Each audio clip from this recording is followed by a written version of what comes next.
Hello students. सो हम लोग मिले इस मंडे को ऑन 20 जुलाई through Google Meet special mention, जहाँ पे हम लोग ने अच्छा खासा एक दूसरे के साथ इंटरेक्शन किया। आप लोग ने आपके डाउट्स मुझे पूछे और मैंने उन्हें क्लियर भी कर दिए। सो मुझे लगता है अभी हम लोग को नेक्स्ट सेशन शुरू करने में कोई भी दिक्कत नहीं है। जैसे कि आप लोग इस स्लाइड में देख सकते हो, आज हम लोग देखेंगे कि ऑपरेटिंग सिस्टम के ऑपरेशंस क्या है, या फिर हम लोग ये भी बोल सकते हैं कि फंक्शंस क्या है। अगर मैंने ऑपरेटिंग सिस्टम को अपने कंप्यूटर में रखा है तो क्यों रखा है, क्या है इसका इम्पोर्टेंस। तो जैसे कि आप लोग देख सकते हो, पहला ऑपरेशन है रिसोर्स मैनेजमेंट। रिसोर्स मैनेजमेंट माने क्या? रिसोर्स को मैनेज करना मतलब क्या होता है? चलो एक इंस्टेंस लेते हैं। अगर मैं अकेली यूज़र हूँ अपने सिस्टम में, मैं खुद अपने सिस्टम को एक्सेस कर रही हूँ, तो वहाँ पे मुझे रिसोर्स मैनेजर की ज़्यादा ज़रूरत नहीं है। क्यों? क्योंकि मैं अकेली यूज़र हूँ ना। तो मेरे जो रिसोर्सेस है, एग्जाम्पल मेमोरी, सीपीयू, फिर अपना आईओ डिवाइसेस को, उनको फुल ऑन मैं ही एक्सेस कर रही हूँ, कोई दूसरा एक्सेस नहीं कर पा रहा है। तो इसके वजह से मुझे यहाँ पे रिसोर्स मैनेजर की ज़रूरत नहीं पड़ती। रिसोर्स मैनेजर की ज़रूरत तब मुझे ज़्यादा है जब मल्टीपल यूज़र्स हो। एग्जाम्पल क्लाइंट सर्वर नेटवर्क, जहाँ पे बहुत सारे क्लाइंट सर्वर को कनेक्टेड हैं और वो रिक्वेस्ट सेंड कर रहे हैं सर्वर को टू एक्सेस सम डेटा। उस पॉइंट पे ऑपरेटिंग सिस्टम क्या करेगा? एज अ रिसोर्स मैनेजर की तरह काम करेगा। मतलब किस यूज़र को कितना हार्डवेयर देना है, कितने पीरियड ऑफ टाइम के लिए देना है, that decision is made by operating system. वो टाइम ड्यूरेशन ख़त्म होने के बाद वो हार्डवेयर डिवाइस को यूज़र से वापस ले लेगा। मतलब ऑपरेटिंग सिस्टम हार्डवेयर डिवाइस को यूज़र को देने का भी काम करेगा और उससे वापस लेने का भी काम करेगा। दैट इज़ व्हाट रिसोर्सेस को कैसे मैनेज करते हैं ताकि पर्टिकुलर सिस्टम पे लोड ना आए। जैसे कि हम लोग नॉर्मल टास्क मैनेजर को अगर ओपन करते हैं अपने सिस्टम में, तो टास्क मैनेजर आपको बहुत सारी वैल्यूज़ दिखाएगा। जैसे कि सीपीयू को कितना % यूज़ कर रहे हैं हम, रैम को कितना % यूज़ कर रहे हैं। आप लोग आपके मोबाइल का भी एग्जांपल ले सकते हो, एंड्रॉयड मोबाइल का। मैं लेती हूँ मेरे मोबाइल का एग्जांपल मैं सैमसंग का मोबाइल यूज़ करती हूँ, तो मैं उस हिसाब से आपको बताती हूँ। जब मैं सेटिंग में जाती हूँ, डिवाइस केयर में जाती हूँ, तब मुझे दिखता है कि मेरा बैटरी मैंने कितना कंज्यूम किया है, कितना बैटरी मेरा रिमेनिंग है और वो कितने घंटे के लिए और चलेगा ज़्यादा। फिर मेमोरी कितना है मेरा, कितना एप्लीकेशंस ने मेरा मेमोरी यूज़ किया है। एग्जांपल मेरा 6 GB रैम है, तो उस 6 GB में से मेरे एप्लीकेशन, मेरा डेटा कितना रैम ऑलरेडी यूज़ कर चुके हैं और कितना बाकी है। फिर सिक्योरिटी लेवल कैसा है, मतलब मीडियम लेवल सिक्योरिटी है, हाई लेवल सिक्योरिटी है या फिर लो लेवल सिक्योरिटी है। बाद में स्टोरेज भी बताएगा कि टोटल इतना मेमोरी है, उसमें से मैंने इतना % ऑफ मेमोरी यूज़ किया है, मेरे डॉक्यूमेंट्स, मेरे वीडियोस, मेरे इमेजेस ने। तो ये सारा जो वैल्यूज़ है ना, वो अपने को कौन बताता है? तो ऑपरेटिंग सिस्टम बताता है, ताकि ये वैल्यूज़ देख के हम लोग को पता चल सके कि एग्जैक्टली सिनेरियो क्या है, हमारे सिस्टम पे लोड नहीं आना चाहिए। कभी कभी आपका देखो मोबाइल हैंग हो जाता है। क्यों हैंग होता है? क्योंकि जो डेटा है, जो इमेजेस है, वीडियोस है, डॉक्यूमेंट्स है, वो आपका स्टोरेज को एक्सीड कर रहा है। उस टाइम में आपका मोबाइल हैंग हो जाता है और आप मोबाइल पे कुछ भी ऑपरेशंस नहीं कर पाते। तो ऐसा सिचुएशन आना नहीं चाहिए, इसलिए ऑपरेटिंग सिस्टम यहाँ पे रिसोर्स मैनेजमेंट का काम कर रहा है। ये जो रिसोर्स मैनेजमेंट का कैपेबिलिटी है ना ऑपरेटिंग सिस्टम का, ये तब पिक्चर में आएगा जब पैरेलल प्रोसेसिंग का सिनेरियो हम लोग यूज़ करते हैं। पैरेलल प्रोसेसिंग मतलब जहाँ पे मल्टीपल यूज़र्स हैं एक नेटवर्क में कनेक्टेड, और वो मल्टीपल यूज़र्स एक ही डिवाइस को एक्सेस करने की कोशिश कर रहे हैं, तब आता है आपका ऑपरेटिंग सिस्टम एक हीरो की तरह, और वो रोल प्ले करता है रिसोर्स मैनेजर का, और वो सारा जो प्रॉब्लम है वो हटा देता है। जैसे पिक्चर में कैसे हीरो आता है और सारी प्रॉब्लम सारी मुश्किल को दूर करता है, वैसे यहाँ पे भी ऑपरेटिंग सिस्टम आता है जब सिस्टम पे ज़्यादा लोड आता है, और वो तुरंत डिशम डिशम करके सारा लोड निकाल देता है। समझ में आया ऑपरेटिंग सिस्टम क्या एज अ रिसोर्स मैनेजर कैसे काम करता है? ठीक है, तो नेक्स्ट ऑपरेशन अभी हम लोग देखेंगे। Process management is the second operation of operating system. Process management मतलब हम हमारे सिस्टम में मेजॉरिटी में क्या कर रहे हैं, तो प्रोसेस को एग्जीक्यूट कर रहे हैं। एग्जाम्पल, मैंने लैपटॉप ऑन किया है, मैं उसमें माइक्रोसॉफ्ट वर्ड डॉक्यूमेंट पे काम कर रही हूँ, साथ ही मैंने विंडोज़ मीडिया प्लेयर भी बैकग्राउंड में ओपन किया है गाना सुनने के लिए, प्लस मैं गेमिंग एप्लीकेशन भी ओपन कर रही हूँ क्योंकि बीच बीच में बोर ना हो तो मैं बीच में गेम भी खेल सकती हूँ। तो ये सारे क्या हुए? ये सारे हुए processes. Example, process 1 MS word का document, process 2 Windows media player पे सॉन्ग बज रहा है वो, प्रोसेस 3 गेमिंग का एप्लीकेशन ओपन है वो। तो ये सारे processes simultaneously side by side run हो रहे हैं। किसके वजह से? बिकॉज ऑफ ऑपरेटिंग सिस्टम, क्योंकि वो इन सब प्रोसेसेस को मैनेज कर रहा है। और वो कैसे कर रहा है? Through CPU scheduling. CPU scheduling जहाँ पे हम लोग यूज़ करते हैं बहुत सारे CPU के शेड्यूलिंग एल्गोरिदम। और एक एग्जांपल मैं लूँ तो मैंने C में प्रोग्राम लिखा, उसको मैंने .c करके सेव किया। अब उस प्रोग्राम को मैं एग्जीक्यूट करना चाहती हूँ। जब मैं एग्जीक्यूट करना चाहती हूँ तो वो प्रोग्राम अब बन चुका है प्रोसेस। तो वो एग्जीक्यूट आप लोग कहाँ करोगे? तो वो करोगे आपके CPU पे।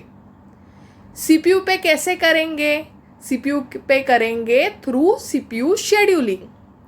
और CPU शेड्यूलिंग में जैसे कि मैंने पहले कहा, अलग अलग एल्गोरिदम होते हैं जो प्रॉपर और एफिशिएंट वे से CPU को एक्सेस करने और उन्हें एग्जीक्यूट करने का काम करते हैं। तो ये सारा हुआ प्रोसेस मैनेजमेंट जो ऑपरेटिंग सिस्टम करता है। थर्ड ऑपरेशन जो ऑपरेटिंग सिस्टम का है वो है मेमोरी मैनेजमेंट। मेमोरी मैनेजमेंट में मेरे पास आता है यहाँ पे रैम। नेक्स्ट ऑपरेशन जो हम लोग देखने वाले हैं वो है स्टोरेज मैनेजमेंट। तो अब हम लोग ने मेमोरी मैनेजमेंट और स्टोरेज मैनेजमेंट को अलग क्यों रखा है? अलग इसलिए रखा है क्योंकि स्टोरेज मैनेजमेंट में आता है hard disk drive. Hard disk drive को मैनेज करना ऑपरेटिंग सिस्टम का एक फंक्शनैलिटी है, लेकिन हार्ड डिस्क ड्राइव का कोई भी कंस्ट्रेंट नहीं है। लेकिन रैम का एक कंस्ट्रेंट है, वो है लिमिटेशन ऑफ साइज। मतलब हमारा जो रैम है सिस्टम में वो है लिमिटेड, और जितने मेरे प्रोसेस एग्जीक्यूट होते हैं वो कहाँ आते हैं? वो आते हैं हमारे रैम में। ये जो टॉपिक है उसको बोलते हैं हम लोग मल्टीटास्किंग या मल्टी प्रोग्रामिंग। जितने प्रोसेसेस को मुझे एग्जीक्यूट करना है वो हम लोग लेके आते हैं रैम में, और रैम में आने के बाद एक एक करके हम लोग CPU को देते हैं। प्रोसेस को कितनी मेमोरी लगने वाली है रैम में, वो भी डिसीजन लेता है ऑपरेटिंग सिस्टम। जब प्रोसेस एग्जीक्यूट हो जाते हैं तब वो रैम की जो स्पेस उन्होंने ली है वो खाली हो जाती है। मतलब प्रोसेस को एग्जीक्यूशन के लिए जब लाया जाता है तो रैम में स्पेस दी जाती है, उनको एग्जीक्यूशन होने के बाद वो स्पेस खाली कर दी जाती है। इस प्रोसेस को बोलते हैं एलोकेशन और डीएलोकेशन। बिकॉज रैम इज लिमिटेड, ऐसा ना हो प्रोसेस एग्जीक्यूट होना चाह रहे हो पर वो रैम में नहीं आ पा रहे क्योंकि रैम फुल हो चुका हो, तो ऑपरेटिंग सिस्टम क्या करेगा, जैसे एक प्रोसेस ख़त्म हो जाएगा वैसे उसको बाहर निकाल देगा और दूसरा प्रोसेस को रैम में लेके आएगा। तो ये कंसेप्ट को बोलते हैं हम लोग स्वैपिंग। तो ये हुआ memory management by operating system. हम लोग आपका एक एग्जांपल लेते हैं। आप जब कॉलेज अटेंड करते हो, आपका प्रैक्टिकल का टाइम टेबल लग चुका होता है। ए बैच को लैब 1 दिया है, पी बैच को लैब 2 दिया है, सी बैच को लैब 3 दिया है। और हर लैब में जैसे कि आपको पता है 20 पीसीज है। तो कभी कभी क्या होता है कि जो बैच 2 है, बैच बी है, उसको जल्दी छोड़ा मिस ने, तो वो बाहर आके खड़े रहते, वो अंदर नहीं जा पाते लैब 1 में। उनको नेक्स्ट प्रैक्टिकल उनका लैब 1 में है। क्यों नहीं जा पाते? क्योंकि लैब 1 का कंस्ट्रेंट है 20 कंप्यूटर्स ही है और 20 बंदे ऑलरेडी वहाँ पे बैठे हुए हैं। तो ये जो आप बी बैच के बंदे हैं वो उधर जाके बैठ नहीं सकते क्योंकि साइज लिमिटेशन है। समझ में आ रही है बात? तो ऐसे ही वो स्वैपिंग होता है। मतलब जब बैच ए का प्रैक्टिकल ख़त्म होता है तो बैच ए जाता है लैब 1 से लैब 2 में, बैच बी का प्रैक्टिकल ख़त्म हो जाता है तो बैच बी जाता है लैब 2 से लैब 3 में, बैच सी का प्रैक्टिकल ख़त्म हो चुका होता है तो बैच 3 जाता है लैब 3 से लैब 1 में। समझ में आया? ये रियल लाइफ एग्जाम्पल हो गया। Storage management is the fourth operation of operating system. Basically storage में आता है हमारा सेकेंडरी डिवाइस जिसको हम लोग बोलते हैं हार्ड डिस्क। हार्ड डिस्क मतलब जो डेटा मुझे परमानेंटली अपने सिस्टम में रखना है, स्टोर करना है, उस डेटा को कौन मैनेज कर रहा है? उस डेटा को मैनेज कर रहा है ऑपरेटिंग सिस्टम। और कैसे कर पा रहा है वो मैनेज? Through storage management. वो कैसे? वो मदद ले रहा है फाइल सिस्टम की। 2 पॉपुलरली यूज्ड फाइल सिस्टम है। एक है CIFS जिसको हम लोग बोलते हैं कॉमन इंटरनेट फाइल सिस्टम, और दूसरा है NFS that is network file system. ये 2 file system majorly used file system है बाय लिनक्स एंड विंडोज़। इन फाइल सिस्टम का मेजर गोल क्या है कि जितना भी मेरा डेटा आ रहा है उस डेटा को हार्ड डिस्क में परमानेंटली कैसे स्टोर करेंगे, वो फाइल सिस्टम मैनेज करेगा। कैसे इन डेटा को अलग अलग सेक्टर्स, ट्रैक, क्लस्टर्स, सिलेंडर में स्टोर करना है, वो डिसाइड करता है आपका ऑपरेटिंग सिस्टम। ये हार्ड डिस्क ड्राइव का स्ट्रक्चर है ना, ये आप लोग ने पढ़ा होगा कंप्यूटर पेरिफेरल एंड हार्डवेयर में। तो इसमें बताया गया है कि जो हार्ड डिस्क है उसको सेक्टर्स में डिवाइड किया गया है, फिर क्लस्टर्स रहता है, सेक्टर का एक पोर्शन, फिर ट्रैक्स रहते हैं, सिलेंडर्स रहते हैं। तो ऐसे डेटा उसके हर एक पार्ट में स्टोर किया जाता है। तो ये हुआ storage management. Security and privacy management is the 5th and the last operation of operating system. जब भी हम अपने सिस्टम को ऑन करते हैं यानी विंडोज़ को ऑन करते हैं तो पहले क्या आता है? पहले आता है पासवर्ड। वो पासवर्ड हम अपने सिस्टम में क्यों लगाते हैं? ताकि ऑथेंटिकेट बंदा हो।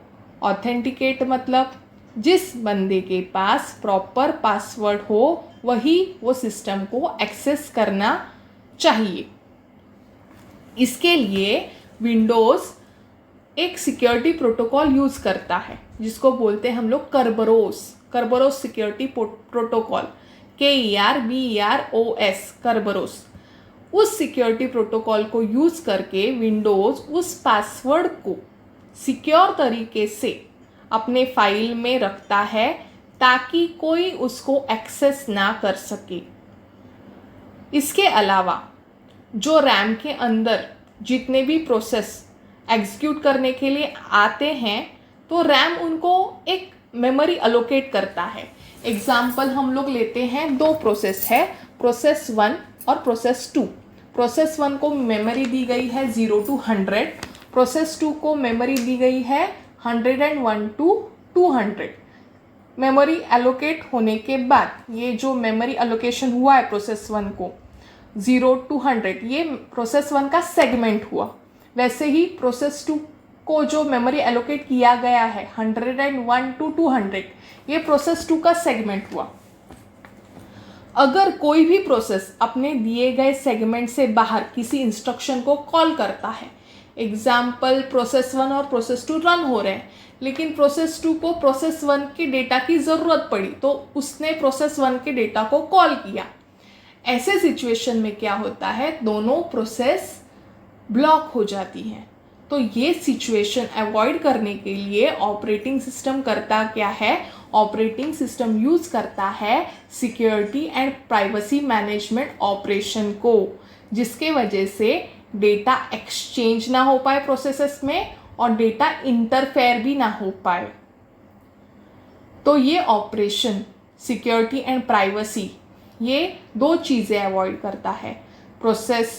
डेटा एक्सचेंज, प्रोसेसेस में डेटा एक्सचेंज को अवॉइड करता है और डेटा इंटरफेरेंस को भी अवॉइड करता है।